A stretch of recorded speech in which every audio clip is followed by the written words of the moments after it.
Hello and welcome to Choices Global, a production of First Assembly of God, Workmanville, Georgetown, Guyana.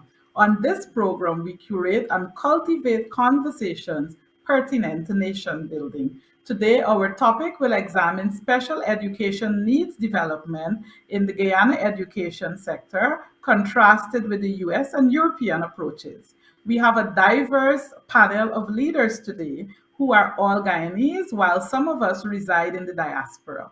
We have with us Dr. Marcel Hudson, an educator of over 30 years. He's the Chief Education Officer within the Ministry of Education of Guyana, and he is the author of the book Born to Succeed, with a doctorate in transformational leadership. Dr. Yvonne Osman is an educator for over 60 years with a recently acquired doctoral degree in transformational leadership. She is an entrepreneur, director of Nehemiah Comprehensive School, and she has a passion for youth mentorship as she desires to see youth fulfill their purpose in life.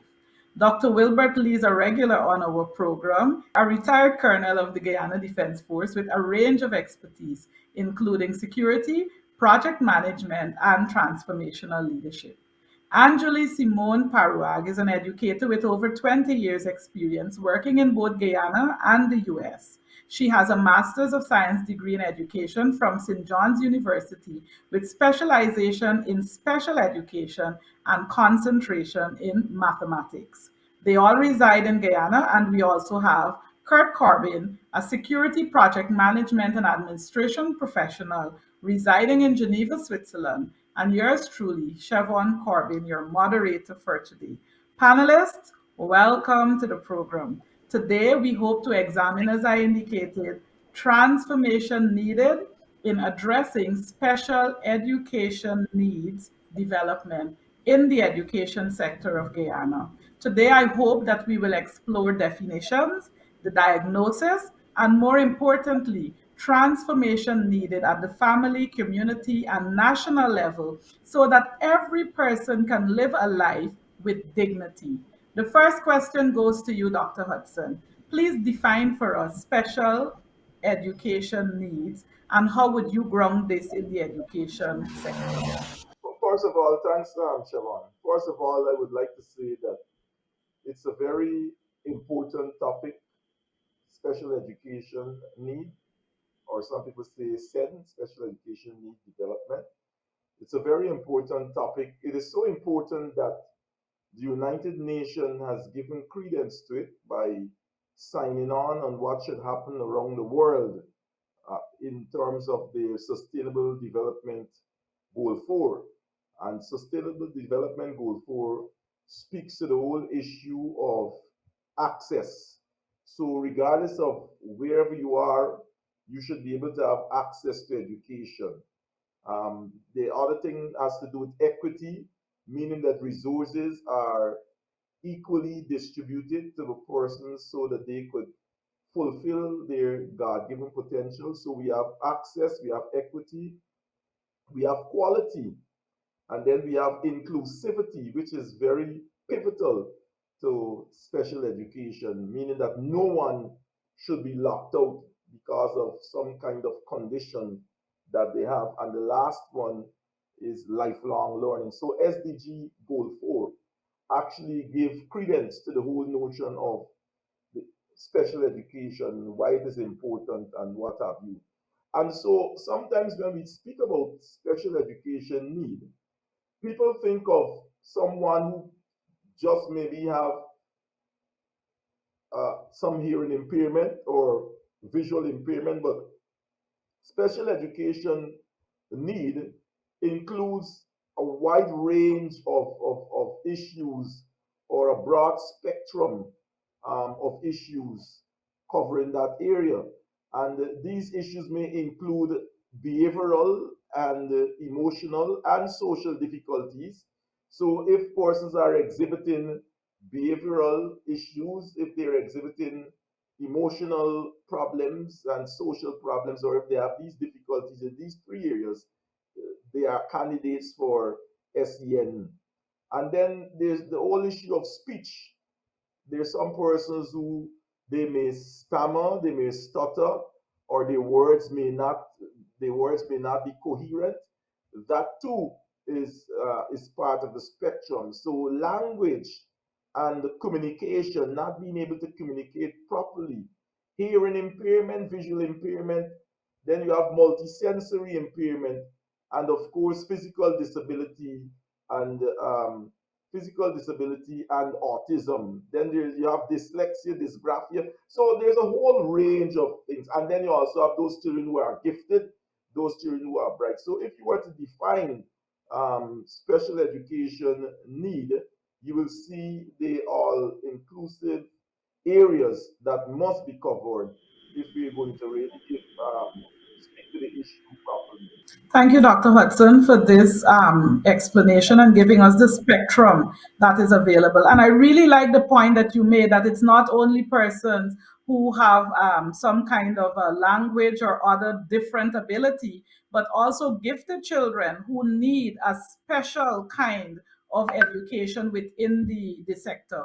Maybe let's move to diagnosis because I'm pretty sure that all of you have examples that you can share. So I'm looking at you, Angeli Simone. What are your experiences in the diagnostic area? Thanks, Siobhan. Let's just backtrack one iota to the mission. Let's look at the mission to close the achievement gap by preparing all students for college readiness. Let's go back to that definition and strike out achievement gap and replace it with opportunity gap. Take out college readiness and replace it with independent living. So our focus here is the mission is to close the opportunity gap by preparing all students for independent living. This will uphold and help us with our transformation, the thought that happens here, where we change the way we view special education, bringing dignity to all our learners. And the aim here is success for the global society. In the classroom, how does that happen? You start with the end in mind, being clear on what you like to accomplish. That opens the opportunity to seek out the right resources and collaboration partners. How about be open to new opportunities? Share a common vision.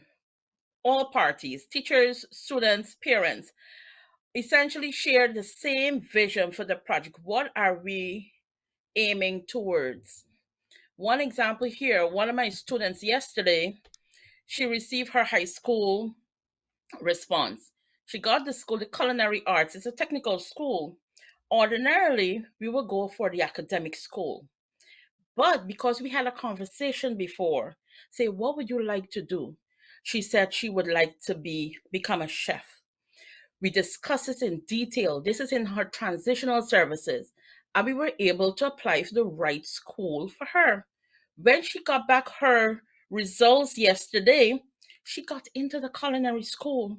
So it was a rejoicing for her. It was a happy moment for her. And if we didn't have that conversation before with the parent and the child and discuss career goal ahead, perhaps that will look a little differently. Okay. Diagnosis. Our child may, let's say, general. You may have learning disability, you may have an intellectual disability, you may have different things. But what are the management needs there to help them? One, let's go through a quick list. Visual supports or use anchor charts in the classroom. Teacher constant redirections. The teacher knows that this child will go off after 3 minutes or their attention span. That teacher now is geared and ready to redirect that child. Having stories read. There's some students who would sit there and listen. It's difficult for them to read it and understand. But if you were to read it to them, they will follow, they will articulate, they will analyze, they will synthesize and give you a response that is at their grade level or even beyond. Step-by-step instruction, the way we break things down, the way we chunk it is very important. Have wins at this level, have wins at the other level. The use of graphic organizers. The Freya model is the one that we go to most times, but teachers can create their own graphic organizers for that. Preferential seating for those persons who have difficulties in seeing. Some, it might be the lighting situation. Too much light in their face, they can't focus. Some students need to sit closer to the board as against those towards the back. Some students just need focus prompts. At every step of the way, prompt the child to come back to the content in the class. You see somebody maybe wandering off in their thought, you prompt them to come back. The big one is multimodal presentation or a checklist with a graphic organizer to complete the task. So at this point, you will write, then we will go to the computer and we will continue the task. When you finish with that, we have an anchor chart set up in the board. So you have them moving, you have them using different modalities to deliver the same information as you would write. So putting those accommodations in place for students when they're diagnosed with various disabilities is really helpful, and the crux of the matter to help for success in the classroom. Thanks, Angeli. I hear you talking about attention and visual. Other panelists, what are your experiences or thoughts around diagnosing? Thanks, Siobhan, and I am really intrigued by the expansive definition given by Dr. Hudson and the intricacies that were outlined by Simone. The challenge I have, however, is who is responsible for the diagnosis? Because I have seen cases where children who are physically or perhaps mentally disabled, they are confined to the home because the perception of the parent is that the child cannot fit in into the regular school system or the regular education system. And even further, parents believe that the child would be a non-achiever in that environment. So the concern I have is at what level or where the diagnosis is done. And I mean, I should be sharing experience, but I'm asking the question, and who is responsible? Do we have sufficiently trained persons to do it? I'm referring to our system here. I have a nephew who is autistic. He lives in France. But based on our interaction, it seems as though his autistic traits have not hindered him or prevented him from achieving what he has desires to achieve. Jump in here. Guyana is not where it used to be, and I'm not saying this because I have a mouth to speak, but Guyana is not where it used to be as it relates to SEN maybe 20 years ago. Lots of strides would have been made, but of course, when compared to the developed world with the financial resources and the equipment and what have you, they are well ahead. But um, a couple of maybe like 10 years ago, there was the establishment of a unit that does did the screening because obviously parents they can't do the screening to know unless they probably detect something, but you have to be trained. So there is a unit under the health and family life education where persons are screened to know whether it is visual impairment, whether it is hearing impairment, whether it is autism, whether it is a reading issue, inability to recognize letters, words, slow learn, and so on. Then the National Center for Education Resource Development. That center has a group of persons who are capable of looking at the language part. Now, at the Sir Potter College of Education, many persons may not know this. By way of a bilateral agreement between the government of Guyana and the government of Cuba, there is a center in the St. Patrick College of Education, the SCN Center, where we have Cuban doctors from time to time. They are there, and they help in the the diagnosing process. They've also helped in terms of treatment, for example, language therapy. Some students who had an issue with speaking and so on, they go there for language therapy. And so I would not want to fool myself to say that we are anywhere close to where we should be in terms of the delivery of special education. Schools, the modus operandi now is that schools to be built with ramps. Because, for example, once a child, someone might have a physical disability, but nothing is wrong with their brain and the ability to think. So there are some schools where children are in the school in a wheelchair, that kind of thing. But I mean, it's the information that persons may not know. So the school had to be built with a ramp. For example, there's a school in Linden, the Wisma Hill School, where we have children who are actually attending primary school because once they were screened, the persons recognized what may have been the difficulty and helped that child to move. Dr. Lee might know of Julie. I think Julie was one of our batchmates at the University of Ghana who became a great communication specialist because the only problem she had was with her sight. She could speak well, but she couldn't see. And we have a couple of other persons.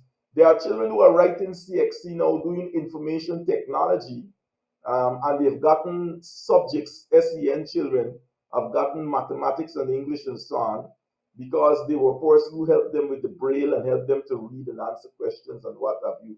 So, but we still have a long way to go, and that's why the National Strategic Plan 2025, 2021, 2025, Vision 2030 takes seriously into consideration the whole issue of special education. I noticed His Excellency has now bought into this whole process by putting aside monies for those children to be educated who may have those kinds of conditions. So we are far away from where we want to be, but the process has begun and some inroads would have been made going forward.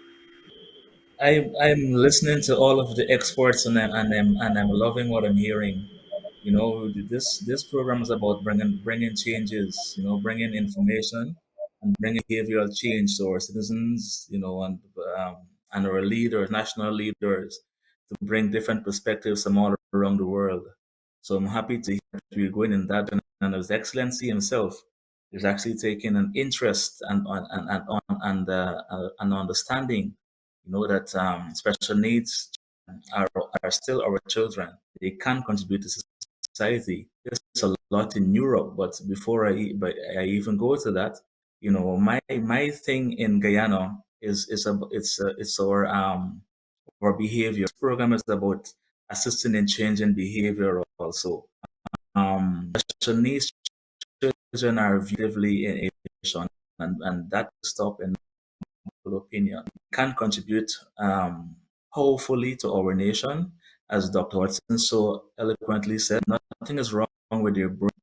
They may take a little longer to read because they have the dyslexia, but also become an engineer. You know, they can create stuff, they can design stuff, they can do things. So I would really like the plan that you have, Dr. Hudson, as the Chief Education Officer currently, to incorporate some sort of marketing as well, some sort of family awareness and togetherness. Dr. D alluded to some parents keeping them home. You know that it shouldn't be.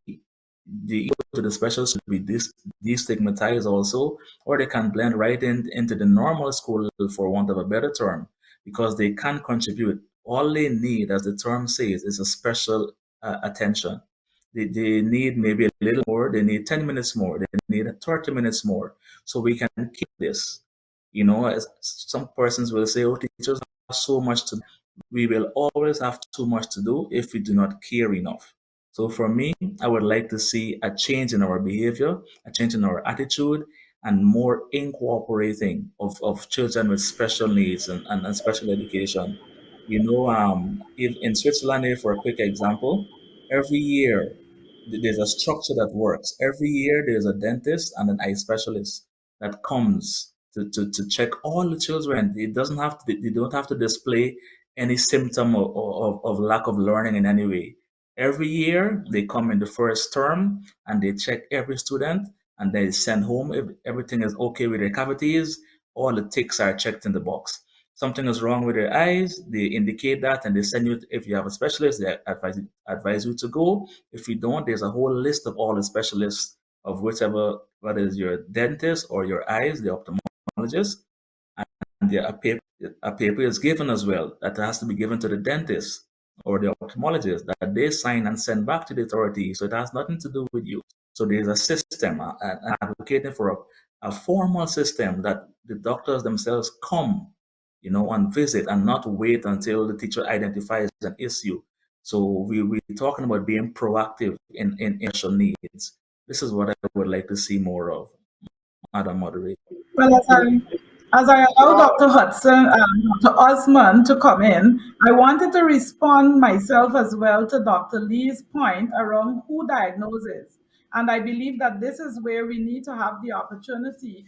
For example, here in Switzerland, the school will write you if they don't see your child registered in school at the age of 4 or at the age of 5. And so we need to capture so that, as Dr. Lee said, we don't have parents who, being shy or worrying about what society will think, they keep the child at home. And I also want to posit that when we think about education, we must break this cycle or thinking that every child must do well in terms of reading and writing and mathematics and science. There are some children who are gifted in the arts. There are some children who are gifted in music, and Dr. Hudson alluded to that in his introduction by saying it's not only disabilities or different abilities, but it's also the gifted child. And so I'll stop there as I allow the other panelists to share. Dr. Osman, we have not heard from you. Good afternoon, everybody, again, and thank you for having me on this panel. I heard mention in terms of behavioral. To my mind, in Guyana, I think there is need for a cultural change in terms of how we look at special education. There are some parents whose children are not as quick as others, and those parents, some parents have a challenge. They do not want the children to go, and I think I heard one of the panelists make mention of it. They do not want the children to go to a specialist school. But at the specialist school, there should be the trained teachers who will be able to best help the child. In terms of behavior also, we need to accept each other as God created beings. This is my strong belief. All of us are made in the image and in the likeness of God. All of us are fearfully and wonderfully made. All of us have been given abilities by God. And what we may regard as a deficiency in one may be a very strong point in another. I have a student who has challenges with reading, but there's the need for teachers to read to that child, read everything. And when that happens, that child comprehends and he's able to participate actively in discussions. Hence, not only parents, teachers, but parents also must be cognizant of some of the challenges which their children have and must be willing to be open to seek help and to encourage the child. It is not just the educational aspect. It is this whole matter of dignity, living a fulfilled life, knowing who I am and what I can give back to the society in which I live. To do this, the parents and the educational system, we've got to work together for the total or the holistic development of that child.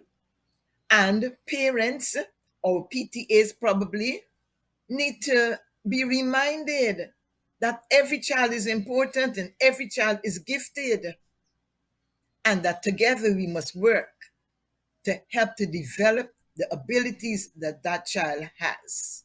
Dr. Osman, you've spoken to my passion, dignity, and I believe this is where the transformation needs to occur, that society gives dignity to everybody. Dr. Lee, yourself, and then Anjali. Other reflections? Yes, I appreciate the explanation and the assurances that were given concerning our current education system.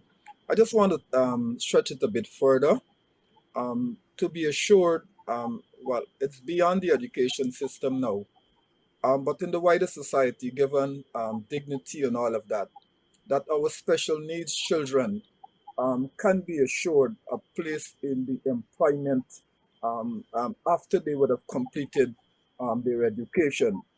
Because, sometimes society looks just for those who we would consider normal, but oftentimes, we don't really look at those who are specially gifted. I have had one of my international economics lecturer. I mean, from the photograph that I've seen of him, he looks quite normal. But when I saw him in person, he was physically disabled. But his ability to deliver on the subject matter, I could not have faulted him. And I found his delivery and his interaction with his students was phenomenal. So I want to encourage those who are responsible, or even to go further, that we should have something in our National Employment Act that prescribe and mandate that employers must have a some amount of provision made for the employment of those who might be physically or mentally challenged once they would have achieved successes in the education system. That's powerful, Dr. Lee. You're talking about what you're mentioning, what Anjali said around opportunity and independence. Anjali, speak to us about diagnosis some more. In our offline conversation, you talked about myopia and vision. What are your other reflections? All right, so every school should have access to a psychologist, guidance counselor, and a mental health specialist. At least that's the way it's set up in the US. Okay, apart from dentists and checking your eyes and all of that. Um, the psychologist can diagnose mild disability, but some students would have to be referred to a system to check their brain. I had a brain scan, one with contrast and one without contrast. The time it takes, 9 minutes without shifting in a tube that's elevated close, it was the most traumatic thing. After that experience, when I slide out to that machine, I turned to the specialist and I asked him, I said, the children have to go through this too? He said, yes. So imagine a 6-year-old and a 5-year-old have to go into that machine. But that's what it takes to scan the brain to find if there are any clogs. We have to be sensitive to the needs of our kids and understand what they have to go through, even to be diagnosed. It's easy to say send you off to check your brain to scan, but it's a traumatic experience. I'm at 40, went through that, and I'm like, no way. But we need to know, check our children's eyesight, check it often. Check those spectacles they're wearing, check the hearing, ensure that they have follow the rules of distance when it comes to the computer screen, when it comes to those tablets. Very important that we take a proactive role in helping our kids to remain healthy. It is very important. The students could be sliding in front of us and we don't know, simple by asking. One girl asked me, could you help my 6-year-old? I find that she has a problem with reading. I said, do you have time? She said, well, I don't think I could help her. I said, well, let me tell you how I help my child with math, who's actually excelling. We walk to the park. She sits in the swing, and I swing her 6 6s. By the time she reaches back, 36. You go again. By the time she reaches back, so we do the tables, we do the reading, we do the as we walk to the park. These are things you can do. Label the toothbrush, label the mirror, label the chair, label the television. It helps them with their reading. These are practical things that we can use to help our children come out of that slide. Everyone can learn, irrespective of the disability, severe, moderate, everyone can learn. We just have to put the system in place first at home. First at home. Check your child out medically and really give them the advantage they need to succeed in life. Awesome. Well, panelists, we're at the 2 minute mark. So everyone has 30 seconds to reflect on that one change you'd like to see at the societal or national level concerning special education needs. Dr. Hudson, I give you the nod first. I, I, I would like to endorse what Dr. Lee said, because I believe if we're going to see change, change has to be a holistic kind of approach. The whole issue about companies, why study, why gain information, credentials as a special education need person when you can't find a job or a person will not employ you. So I would want to believe that more service providers should start giving people an opportunity, because I think once they do that, the whole feeling of being worthy and being a part of something could be cultivated, and therefore we could have a cultural change. If I may go, Go ahead. um, I fully endorse both doctors. Society needs to play a role in this destigmatization of special needs. And I would also like to see more child development specialists in our society, in Guyana in particular, to really help them. And as we help them, when they go into the world of work, they should be accepted exactly as they are, and how they can contribute. Not does the workplace employ them, but there must be access where they can enter and exit those buildings easily. I would like to see more of that. Dr. Each Lee. each child, each child like us, whether this has disability or not, I believe has a contribution to make. So let's embrace them. Angeli. I would say transform your thinking into inclusion for all our exceptional learners. Dr. Osman. The children themselves need to know that they are valuable. They must be encouraged to think out of the box, as it were, with the opportunities provided for them, so that they too can function in society. But the child must also be encouraged to accept himself, herself, and not to think of themselves inferior to the other students in the class. And with that and the education, then they will do well. Of course, the home is very important. The parents must also support and help in terms of knowing that the child has abilities, and together with the education system work to develop their abilities. Awesome. Well, our time is gone, and I would like to thank you, our panelists, for such an engaging discussion. As I remind our viewers, we were looking at defining special needs, we were looking at how we could diagnose, and I'm sure that you got quite a mouthful on how we could transform not only the education sector, but our mindset and our thinking. So, to our viewers, I challenge you to go back to your communities, go back to your families, go back to your education sectors, and be the change that we hope that this program is instilling as we share. We'd like to thank you again for joining this episode. Please keep in touch with us at faogw.org and our YouTube channel, Choices Global. Join us again on the 3rd of July for another episode. I am Siobhan Corbin, your moderator for today, encouraging you to remain safe. This is Choices